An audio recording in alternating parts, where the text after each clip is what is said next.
Doctor Srivarma's wellness அனைத்து நோய்களுக்குமான ஆயுர்வேத மருத்துவம் தமிழகம் எங்கும். For appointments 99424411 and 99421166. பொள்ளாச்சியில் நடந்த கூட்டு பாலியல் வல்லுறவு குற்றச்சம்பவம் தமிழ்நாட்டுக்கே ஒரு களங்கத்தை ஏற்படுத்திய செயலாகும்.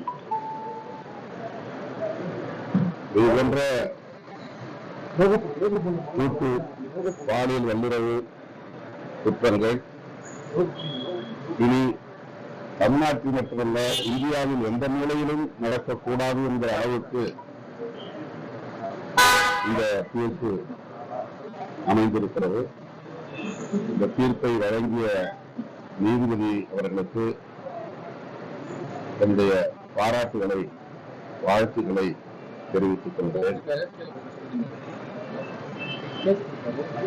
இந்த வழக்கில் குற்றவாளிகள் தப்பித்து விடுவார்களோ என்கிற ஒரு ஐயம் இருந்தது. ஆனால் அரசு தரப்பில் உறுதியாக நின்று வழக்கறிஞர்கள் வாதாடி இருக்கிறார்கள் என்பது இதில் உறுதிப்படுகிறது. அந்த வகையிலே அரசு தரப்பு வழக்கறிஞர்களையும் நான் இந்த நேரத்தில் பாராட்ட கடமைப்பட்டிருக்கிறேன். ஏற்கனவே நான் குறிப்பிட்டதைப் போல இது பாதிக்கப்பட்ட குடும்பத்தினருக்கு மட்டுமின்றி பாதிக்கப்பட்ட பெண்களுக்கு மட்டுமின்றி மாந்தநோயில் உள்ள அனைவருக்கும் ஒரு கொடுங்காயத்தில் இடப்பட்ட மாமருந்தாகவே அமைந்திருக்கிறது. அந்த வகையில் இந்த தீர்ப்பை நான் வரவேற்கிறேன், பாராட்டுகிறேன். இந்த வழக்குல நாங்கதான் முதல் நடவடிக்கை எடுத்தோம், குற்றவாளிகளை கைது பண்ணோம்னு எடப்பாடி பழனிசாமி கிரெடிட் எடுத்துக்கிறாங்க. அதை எப்படி பாக்குறீங்க?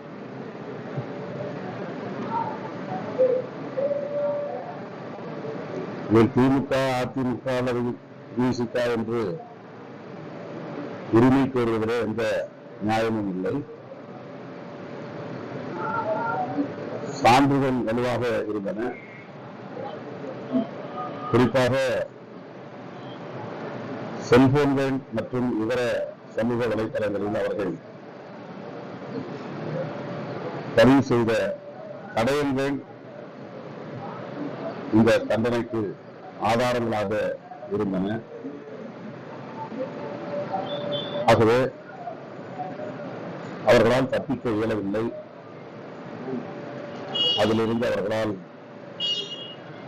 மீள முடியாத அளவுக்கான ஆதாரங்களை அவர்களே உருவாக்கிவிட்டார்கள் என்பதுதான் உண்மை. ஆக அந்த ஆதாரங்கள் தான் இந்த தண்டனைக்கு மிக முக்கிய வலுவான தடயங்களாக இருந்திருக்கின்றன. இதுல யாரும் உரிமை கோருவதில் அர்த்தம் இல்லை. இதே மாதிரி அண்ணாப்பள்ளி மாநிலத்துக்கு சிபிஐ கொண்டு போகணும்னு சொல்லி சமூக வலைதளங்கள் பதிவு பண்ணிட்டு யார் பாதிக்கப்பட்டாலும் அவர்களுக்கு நீதி வழங்கப்பட வேண்டும். இந்த கேஸ் அந்த கேஸ் என்று தனித்தனியாக நாம் அணுக முடியாது. பாலியல் வல்லுறவு குற்றங்கள்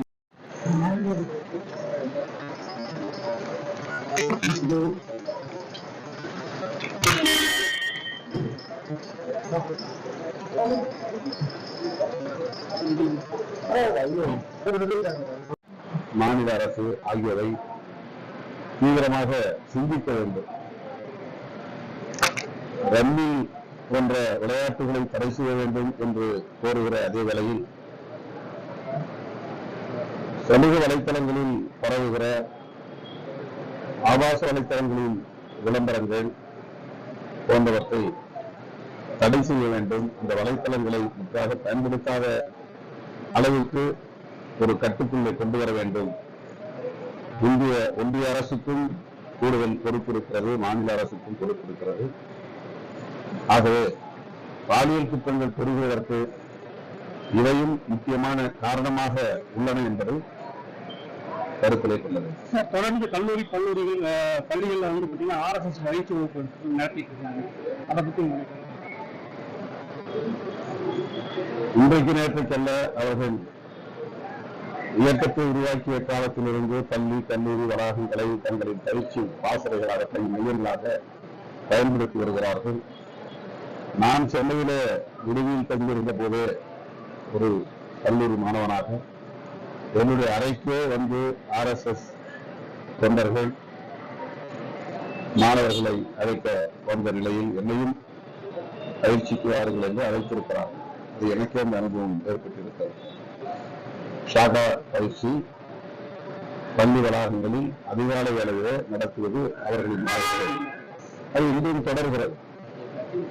அவர்கள் மதவாத கருத்துக்களை இதன் மூலம் பரப்புகிறார்கள். வெறும் யோகா சொல்லித் தருவதாக அல்லது ட்ரில் பயிற்சி கற்றுத் தருவதாக மேலோட்டமாக சொல்லப்பட்டாலும் மதவாத அரசியலை அவர்கள் இந்திய உள்ளங்களிலேயே திணிக்கிறார்கள். ஆட்சியாளர்கள், அரசு அதிகாரிகள் இவற்றை கருத்தில் கொண்டு